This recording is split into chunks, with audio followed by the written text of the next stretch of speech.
Yan. Good morning mga idol. Good morning. Welcome po muli sa ating channel. Ito po muli ang inyong lingkod, si Boyet. Ay muling bumabati ng isang magandang umaga. Well, mga idol, salamat po marami at patuloy nyo akong sinasamahan sa aking maikling programang ito. At nawa ay hanggang sa dulo, muli nyo ako samahan para may makasama ako sa buong panahon itong ating video. Pero mga idol, ang paksa ng ating tatalakayin ay may kaugnayan dito sa mga manggagamot o yung tinatawag na albularyo. Naniniwala ba kayo mga idol doon sa mga albularyo na gumagamot ng hindi pangkaraniwang karamdaman ng tao? Alam nyo ba mga idol na hindi lahat ng karamdaman ng tao ay para sa doktor? At may mga karamdaman ng tao na pang-espiritual. At yan ang para sa mga albularyo. Pero may mga pagkakataon din na pinagsasabay ang spiritual at saka ang normal na karamdaman. Dahil may mga nananalbahe tulad ng mga mangkukulam o mga mambabarang na kapag naramdamang may normal na karamdaman ng isang target niya, sasabayan niya ito para wag siyang mahuli o mahalata. At pag oras na pinatignan nga naman ito sa normal na doktor, ang matitrace ng doktor ay yung normal na karamdaman. Sample, halimbawa, may normal na karamdaman ng isang tao, sabihin natin may trangkaso. Malaking pagkakataon yan para sabayan ng mga nananalbahe. Ito yan mga idol. At may mga pagkakataon din naman, halimbawa, ang karamdaman ng isang tao meron siyang sugat. Nasugatan siya halimbawa. Isa rin yan na malaking pagkakataon sa mga nananalbahe. Dahil pag ang sugat ng isang tao pinatignan sa mga doktor o sa ano pa mga manggagamot na normal, kapag dumaon ang magiging findings nila dyan cancer. Yan.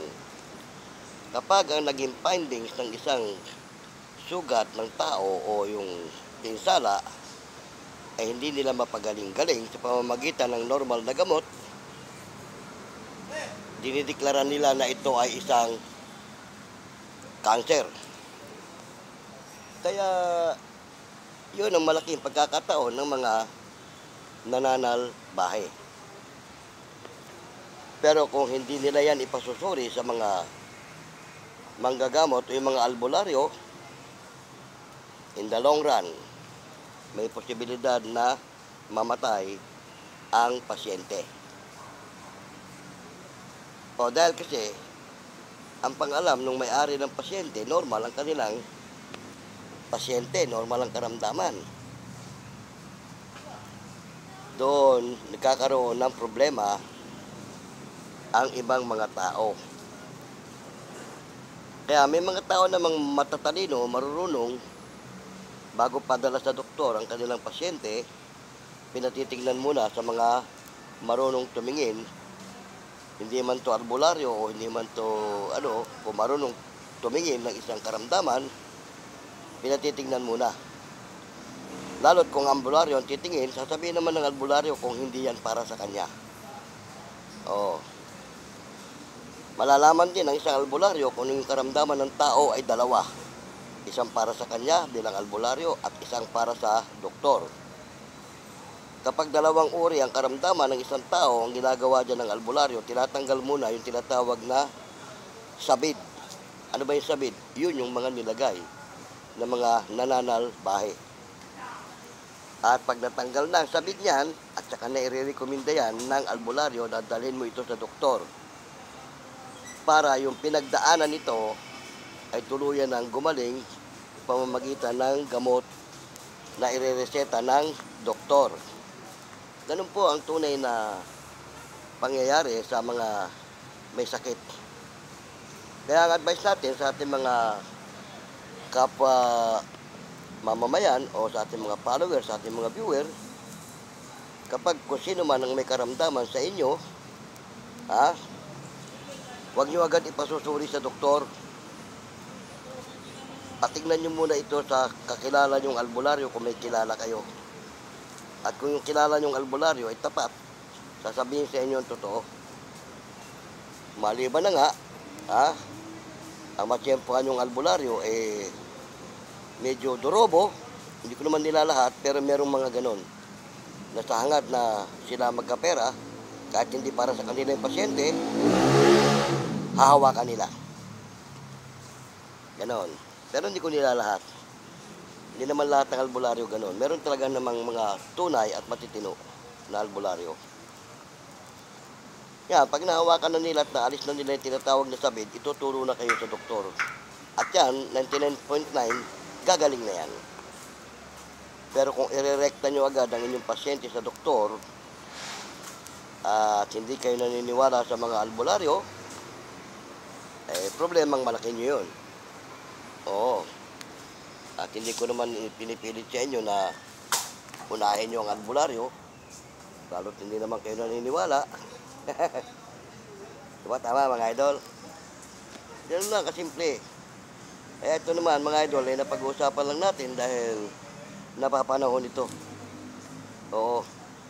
Marami tayong mga kaibigang albularyo, mga manggagamot dyan sa larangan ng spiritual na magagaling tulad ng idol natin si Commander Bantugan. Isa na yan. Patinding albularyo yan. Si Snatak Imatak. Isa rin yan. At yung ating idol na si Maestro Lamorok Milam. Marami tayong mga idol dyan na albularyo na talagang tapat sila sa kanilang mga nagiging pasyente. At gaya nga ng sinabi ko, kapag naalis na nila yung sabid, ituturo kayo niyan sa doktor kung meron siyang normal na karamdaman. At kahit walang normal na karamdaman yan, yung pinagdaanan yan, ituturo din kayo para sa doktor. Kasi, nabanggit ko na ito minsan, yung bayaw ko, manggagamot yun, albularyo, matinik na albularyo yun. Kaya lang, sa ngayon, sumalangit ng kanyang kaluluwa, wala na siya. Ayun, pag yun may ginamot na sinasalbahin ng kung sino man, automatic yun, pag natanggal niya yung sabid, sinasabi niya, dali mo to sa doktor, magpa-doktor ka. Para yung pinagdaanan, magamot ng doktor. Kasi sabi nga ng bayaw ko, kapag sinalbahay ang isang tao, may pinagdaanan yan na para sa doktor. Pero bihira ang mga albularyo na nagsasabing gano'n na ipadoktor mo yan dahil yung pinagdaanan yan. Maliban na nga kung matrace ng albularyo na may siyang normal na karamdaman na sinabayan lang. Yon. Yun mga idol, tayo naman nagkukwentuhan lang. Sana nakakuha kayo ng konting idea at nakapulot kayo ng kaalaman sa ating mga pinagkukwentuhan. Tayo naman mga idol bilang isang pipitsuging vlogger, nakapagbibigay din tayo ng impormasyon sa ating mga followers, sa ating mga viewer, dito lang sa ating mga mamamayan. Di ba tama mga idol? Kaya yan nagkukwentuhan lang tayo, napapanahon kasi yan at marami rin tayo nasasaksihan sa mga tunay na pangyayari. Di ba tama? Ganon. Kaya nga itong inyong lingkod idol, nabanggit ko na nga, hindi ako manggagamot, hindi ako albularyo o ano pa man, hindi rin ako paranormal, pero meron tayong konting kaalaman sa larangan ng spiritual dahil na nga doon sa dati kong bayaw na albularyo. At kung matatandaan nyo yung mga ibang video ko, nasabi ko na rin ito sa ating mga viewer, pagdating sa karanasan ng mga kababalaghan, ay hindi tayo mahuhuli dyan. Oo, naranasan na rin natin yan na maging isang ghost explorer o ghost hunter. Dahil nga, nabanggit ko na, dati akong pintor sa mga nadidistinuhan naming bahay, ng mga abandonado na pinaparenovate. Bago namin pinturahan, ay nakakaranas kami ng anumang uri ng mga kababalaghan. Kaya nga doon sa mga iba na nagtatanong sa akin na bakit ko raw alam na lahat ng lugar ay pinamamahayan ng mga kung ano-anong elemento at masamang espiritu. Totoo po yan. Nabanggit ko na nga yan, huwag na kayong lalayo. Doon na lang sa inyong tahanan, sa inyong bahay. Lalo't ang inyong bahay ay merong compound, malawak. 10 oras ng gabi, kung malakas ang loob mo, lumabas ka ng compound ninyo, lumabas ka ng bahay ninyo, ikutin mo yung buong compound ninyo. Pag wala ka naramdaman dyan, malinis yung lugar nyo. Walang anumang masamang namumugad. Pero, sa 10 oras ng gabi, lalo't nag-iisa ka, 99.9, kapag ikaw kinilabutat na nayo ang balahibo mo, Jack, may kasama ka dyan na hindi mo nakikita. Di ba tama? Ganun lang kasimple mga idol. Oo. Kaya yung nagtatanong sa akin na paano ko raw nalalaman na paano ko raw sinasabi, ba't ko sinasabi na lahat ng lugar may mga masamang elemento o espiritu. Totoo po yan. Yung nga, sinasample ko na nga yung bahay nyo para malaman mo Oo. Pag wala ka naramdaman sa loob ng bahay niyo, hanggang sa labas ng compound niyo, maswerte yung lugar nyo. Malinis. Walang namamahay. Oo. Lalo, timingan mo yan mga Biyernes o kaya Martes ng alanganing oras. 99.9. May mararamdaman ka dyan. Pisa mo lang muna sa loob ng bahay nyo. Tumising ka ng, o kaya, antayin mo yung mga alanganing oras, huwag ka muna matulog. Kaya mo makatulog yung mga kasama mo, pagtulog na silang lahat. At patay ang mga ilaw, baybayin mo na. Mula doon sa kwarto mo, sa kusina, sa salas, hanggang CR. Diyan sa pag-iikot mo na yan, pabalik-balik pag wala ka naramdaman. Masasabi ko malinis yung bahay nyo. Lalo't merong salamin, nabanggit ko na rin yan, yung salamin. Sabi nga ng iba, portal daw yan. Pero hindi yan portal.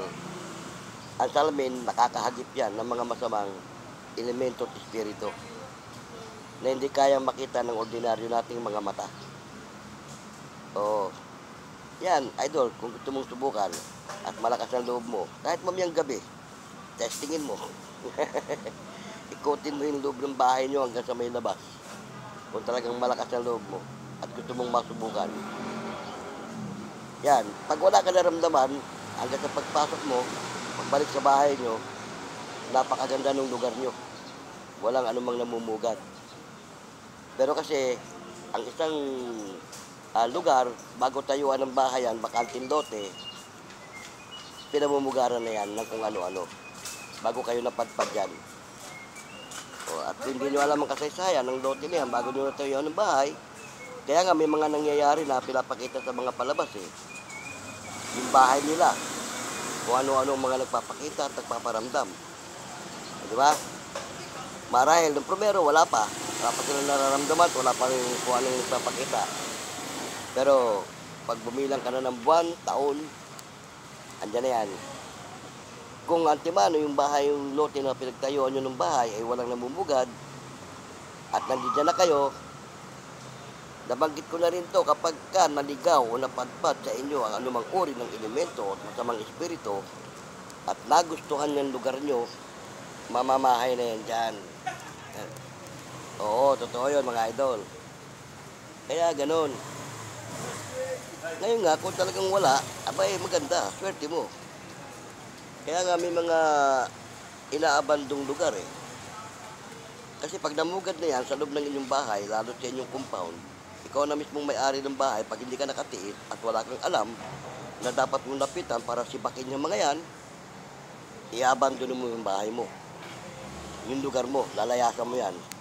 Di ba't marami mga naabandonong building, gusali, bahay, o ano pa man dahil dyan sa mga namumugat na yan.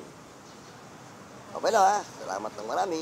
At sa may sandali ng ating kwentuhan ay sinamahan niyo ako. Sana nakapulot kayo ng mga idea tungkol sa sistema ng mga pangyayari sa araw-araw na ating nasasaksihan. Ha? Kung hindi kayo naniniwala sa mga albularyo, nasa sa inyo yun. Pero kung naniniwala kayo, sino man sa pamilya nyo magkaroon ng karamdaman, bago nyo pakonsulta sa doktor, ipatrace nyo muna sa kakilala nyong albularyo. Oo. Kaya lang, banggit ko na nga, hindi lahat ng albularyo tapat. Oo. Baka makatagpo rin kayo ng durobo, yun ang delikado. Pero sana naman, advice natin sa ating mga kapwa, mga spiritual dyan na albularyo, kapag may nagpapatingin naman sa inyo, suriin yung maigi kung para ba sa inyo o para sa doktor. Ngayon, pag nasuri mo na dalawang diferensya niya, isa para sa iyo at isa para sa doktor, pag naalis mo na at nagawa mo na yung para sa iyo, iturong mo naman sila para sa doktor. O, di ba? Tama? Okay na ba? Salamat ng marami. Kung meron kayong mga katanungan, lagyan nyo lang dyan sa comment section. At kung meron kayong mga comment, ilagay nyo rin dyan. Para sa susunod natin mga video, ay matalakay natin. O, ito pong muli inyong lingkod, si Boyet. Pasamantalang nagpapaalam. Hanggang sa muli, paalam!